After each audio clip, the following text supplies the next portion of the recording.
یہ بھی میری قوم کا بہت بڑا المیہ ہے. کتنے سال سے پڑھ رہے ہیں؟ 40 سال سے. کتنے سال سے؟ 35 سال سے. کتنے سال سے؟ 50. سجدہ کن کن ہڈیوں پہ کرنا اور کتنی ہڈیوں پہ کرنے کا حکم ہے؟ حدیث پاک میں سجدے کا کوئی طریقہ بتایا ہے نا. کتنی ہڈیوں پہ سجدہ کیا جاتا ہے نہیں معلوم. مولانا جب بچپن میں مسجد گئے تھے تو سب کو جیسے سر زمین پہ رکھتے دیکھا، ہم نے بھی رکھنا شروع کر دیا. تجارت سیکھ کر کریں گے، بائک سیکھ کر چلائیں گے، کمپیوٹر سیکھ کر چلائیں گے، موبائل سیکھ کر چلائیں گے، سارے کام سیکھ کر کریں گے، اور اللہ کی عبادت بغیر سیکھے. اور کیا کہیں گے؟ ارے مولانا چھوڑو یہ کیا لوگوں کو باریکی میں پھنسا رہے ہو تم لوگ. یہ مولانا لوگوں نے دین بہت مشکل کر دیا، اللہ نے آسان کیا تھا. مولانا کی کیا حیثیت؟ اس طرح کی بکواس کی باتیں کرتے ہو. ارے کیسے بھی پڑھو مولانا، اللہ قبول کرنے والا ہے. جب کیسے بھی پڑھو اللہ قبول کرنے والا ہے تو اس نے رسول اللہ کو کیوں بھیجا؟ وہ کہہ دیتا پڑھو جیسی مرضی آئے ہم قبول کر لیں گے. نہ، اس نے کیا کہا؟ اس نے یہ کہا اطیعوا اللہ و اطیعوا الرسول، اطاعت کرو اللہ کی اور اس کے رسول کی. اور رسول نے کیا فرمایا؟ کیسے بھی پڑھو والی قبول نہیں ہوگی. صلو کما رأیتمونی اصلی، نماز ایسے پڑھو جیسے مجھے پڑھتا ہوا دیکھتے ہو. جیسے میں پڑھتا ہوں اس طرح مجھے دیکھ کر پڑھو. اپنی مرضی سے نہیں چلے گی. تو کہیں ہماری وضو میں کمی تو نہیں ہے، ہمارے غسل میں کمی تو نہیں ہے، ہماری نماز میں کمی تو نہیں ہے، کیونکہ ہم نے کبھی سیکھا ہی نہیں. آپ کو بتا دیتا ہوں، اللہ کے رسول علیہ السلام نے فرمایا مجھے 7 ہڈیوں پہ سجدہ کرنے کا حکم دیا گیا ہے. میں 7 ہڈیوں پہ سجدہ کرتا ہوں. 2 ہڈیاں پنجوں کی، 2 ہڈیاں گھٹنوں کی. کتنی ہو گئی؟ کتنی ہو گئی؟ 4. 2 ہڈیاں آپ کے ہاتھوں کی. کتنی ہو گئی؟ اور 1 ہڈی جی نہیں، ناک کی ہڈی کو تو مجازن ہڈی کہتے ہیں، اور ناک میں ہڈی جس اعتبار سے یہ پیشانی. حالانکہ ناک کا لگنا بھی، زمین پر ناک کا لگنا بھی یہ فرضے میں سجدے میں لازم قرار دیا گیا ہے. اگر آپ کی ناک کا یہ حصہ، آپ کی ناک کا یہ حصہ زمین سے مس نہیں ہوتا تو آپ کا سجدہ نہیں ہوتا.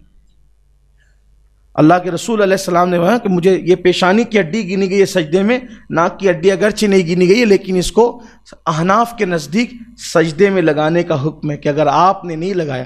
حالانکہ جو امام شافعی، امام مالک اور دوسرے ائمہ ہیں ان کے نزدیک سجدے کے احکامات الگ ہیں، لیکن یہ 7 ہڈیوں کے قائل وہ بھی ہیں. تو اللہ کے رسول علیہ السلام نے فرمایا. اس کے بعد سجدے میں آپ کتنی دیر تک رہیں، کیا پڑھیں، رکوع میں کتنی دیر تک رہیں، کیا پڑھیں، قیام کیسے کریں.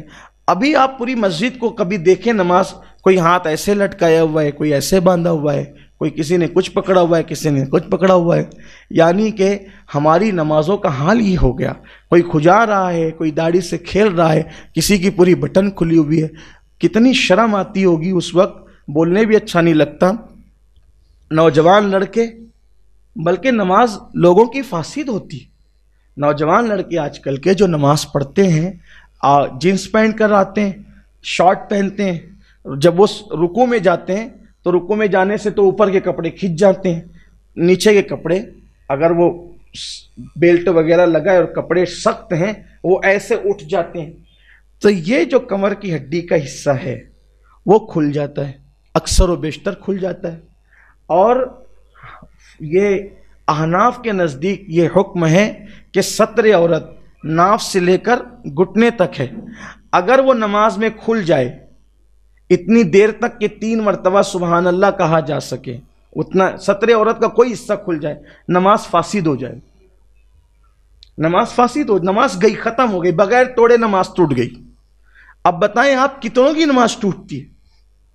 کم از کم یہ ہو کہ جب مسجد میں آ رہے ہو تو اس طرح سے آؤ کہ اپنی بھی نماز بچے، دوسروں کی بھی نماز بچے. آپ دیکھیے وضو کرتے ہیں اور وضو کرتے کرتے جھاڑتے جھاڑتے سیدھا مسجد کے اندر چلے آتے ہیں. گناہ ہے، سخت گناہ ہے. مسجد کا احترام ہے، ہم پہ مسجد کا احترام واجب کیا گیا ہے کہ وضو کے پانی کے قطرات مسجد میں نہیں گرنے چاہیے، گناہ ہوگا. آئے تھے نیکی لینے، گناہوں کا ٹوکرا لے کے سر پہ جا رہے ہو. ہم آپ کو مشکل نہیں کرنا چاہتے، لیکن یہ کہ جب آپ اسکول جانے کے آداب سیکھ چکے، آفیسروں کے درمیان جانے کے آداب سیکھ چکے، تو اللہ کی بارگاہ کا ادب بھی تو سیکھ لو، کیونکہ یہ اللہ کی بارگاہ جسے مسجد کہتے ہیں۔ مسجد میں آؤ تو ادب سے آؤ۔ حضرات صحابہ کرام رضوان اللہ تعالی علیہم اجمعین جلدی سے مسجد کی دیوار کو ٹیک بھی نہیں لگاتے تھے۔ اللہ کے رسول علیہ السلام فرماتے ہیں جو مسجد میں دنیا کی باتیں کرے اس کا دین میں کوئی حصہ نہیں۔ آقا فرماتے ہیں ایسے لوگ پاؤ تو ان کے ساتھ بیٹھنا بھی مت۔ یعنی مسجد میں کیا آپ نے کپڑا پہنا، ایک کپڑا کتنے میں خریدا، یہ دنیا کی بات۔ آج کل الیکشن میں کیا چل رہا ہے، دنیا کی بات، ناجائز ہے۔ اللہ کے رسول نے فرمایا ان کا دین میں کوئی حصہ نہیں ہے جو دنیا کی بات کرتے ہیں۔ مسجد میں یا اللہ کا ذکر ہوگا یا واعظ و نصیحت ہوگی، مسجد میں دنیا کی بات۔ آپ سوچیں نا صحیح، سبزی کیا بھاؤ چل رہی ہے نہیں پوچھ سکتے آپ مسجد میں، نکلو باہر۔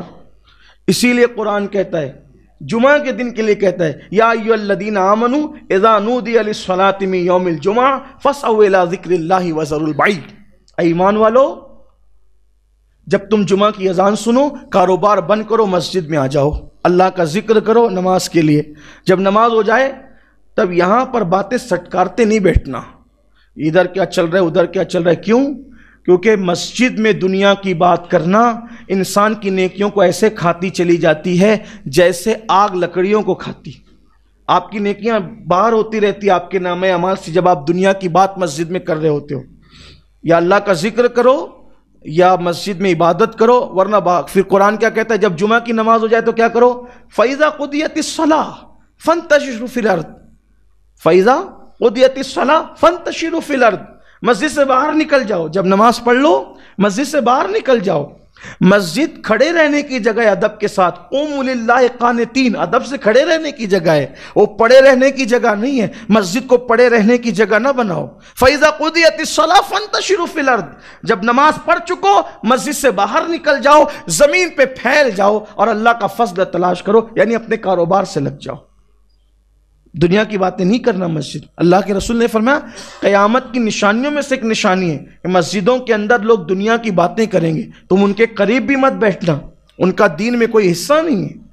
تو بات میں اپنی ختم کر لوں، وہ 15 باتیں، لیکن اگر اس کو کریں تو بہت وقت جائے گا۔ لیکن یہ ایک بات جو کہہ رہا تھا کہ روزی کی تنگی کا اللہ اس کو شکار کر دیتا ہے۔ تیسری بات جو دنیا میں اس کو مصیبت پہنچتی ہے، اللہ کے رسول علیہ السلام فرماتے ہیں وہ ذلیل ہوتا رہتا ہے۔ آقا فرماتے ہیں وہ ذلیل ہوتا رہتا ہے۔ لوگ کہتے ہیں مسلمانوں کی ذلت کا سبب کیا ہے، ہم کہتے ہیں 1450 سال پہلے بیان کر دیا گیا، اسی طرف توجہ کرنے کی ضرورت ہے۔ بہت کوئی نئی چیز لانے، کوئی مفکر اب کوئی بات ہمیں نئی نہیں دے گا، کوئی مقرر ہمیں کوئی بات نئی نہیں دے گا۔ رسول اللہ سے بڑھ کر کے فکر کرنے والا، تدبر کرنے والا، اصلاح امت کرنے والا، قوم کو جگانے والا، بیدار کرنے والا کون ہے؟ حضور نے اتنا بڑا ذخیرہ دے دیا ہے، کوئی نیا راہ عمل تیار کرنے کی ضرورت نہیں ہے، کوئی نئی باتیں لانے کی ضرورت نہیں ہے۔ حضور نے سب بتایا، سب بتایا، سب بتایا، صرف امت کو چاہیے کہ اس کی طرف توجہ کر لے۔ آقا فرماتے ہیں نماز چھوڑنے والا ذلیل ہوگا۔ ہماری